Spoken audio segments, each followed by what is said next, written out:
Hola a toda la clase. Bienvenidos a nuestra lección de hoy. Vamos a meternos de lleno en una parte de la historia moderna que es como un rompecabezas gigante.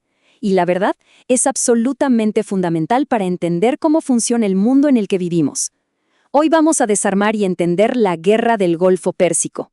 Vamos a ver exactamente qué la causó, cómo explotó todo este conflicto y, lo más importante, ¿cuáles fueron esas consecuencias que literalmente siguen resonando en las noticias que vemos hoy en día? Así que preparen sus apuntes, acomódense bien, porque vamos a empezar. Bueno, para que todos sepamos exactamente hacia dónde vamos, este es nuestro plan de vuelo. Veremos el contexto del petróleo, qué causó la guerra, cómo se desarrolló, qué pasó después, y cerraremos con un pequeño repaso rápido para refrescar la memoria. Bien, arranquemos con la primera sección, el contexto geográfico e histórico. Echemos un vistazo a esta región resaltada aquí, el Medio Oriente, que abarca el suroeste de Asia y Egipto. Es una zona súper diversa, hogar de árabes, persas, turcos, israelíes, una mezcla cultural increíble. Pero aquí hay un dato muy curioso. Antes de la Segunda Guerra Mundial, la verdad es que a Estados Unidos esta región casi ni le interesaba. Digamos que, estratégicamente hablando, no estaba en su radar para nada. Entonces, la gran pregunta es, ¿qué cambió? ¿Por qué de repente el Medio Oriente se convirtió en el centro de atención para la política exterior estadounidense? Si se fijan en las pistas visuales que tenemos aquí, la respuesta es bastante clara. Estamos hablando de mares de petróleo y de esa intensa competencia con la Unión Soviética durante la Guerra Fría. Para ponerlo en términos simples, Estados Unidos necesitaba petróleo desesperadamente porque su economía estaba creciendo a pasos agigantados, y el Medio Oriente tenía una cantidad gigantesca de ese recurso. Ahí es donde entra la doctrina Eisenhower en 1957. Básicamente, Estados Unidos empezó a enviar muchísimo dinero y armas a la región. La excusa, ayudar a estos países a luchar contra el comunismo. El resultado real, una participación estadounidense profundísima, basada en dólares y poder militar. Pasemos a nuestra siguiente sección y veamos cómo toda esta tensión se convirtió en una guerra hecha y derecha. A ver, hagamos una pausa rápida para nuestro vocabulario bilingüe, que es clave para nuestra clase. Nuestro primer término es la palabra en inglés, conflict, que en español decimos el conflicto. En la historia, esto no es solo discutir con un amigo, es un desacuerdo muy serio o literalmente una lucha armada entre naciones. Y el conflicto del que hablamos hoy empezó a cocinarse justo aquí.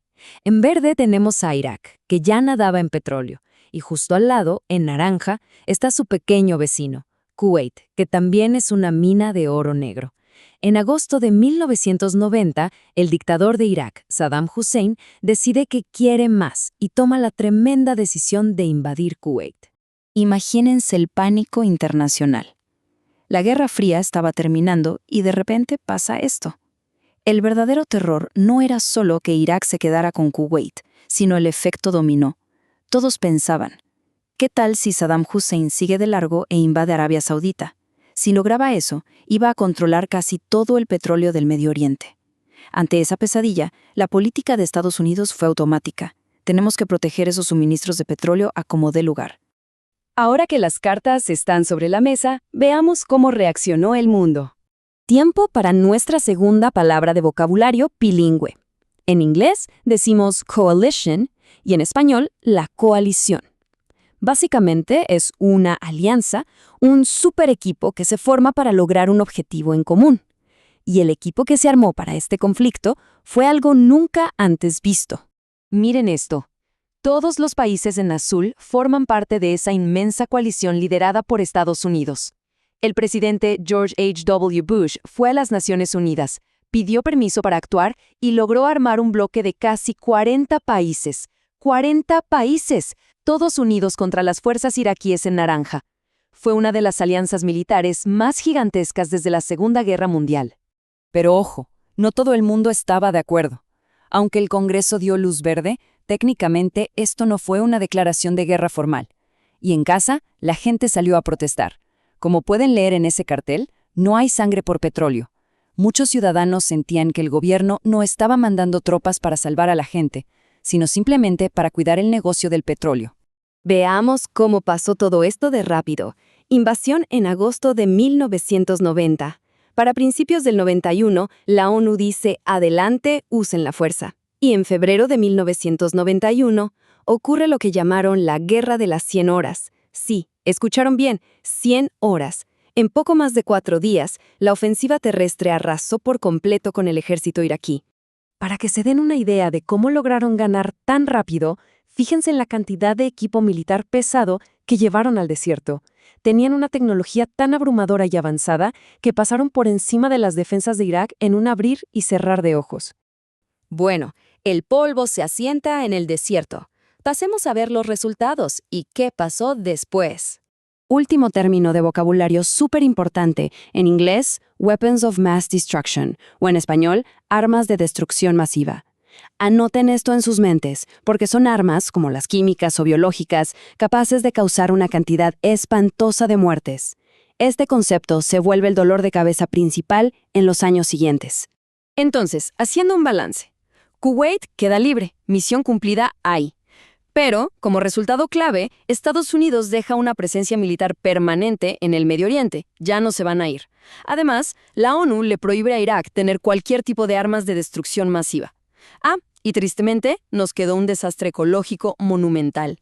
Y cuando digo monumental, hablo en serio. Mientras las tropas de Irak se retiraban, decidieron prenderle fuego a más de 600 pozos de petróleo en Kuwait.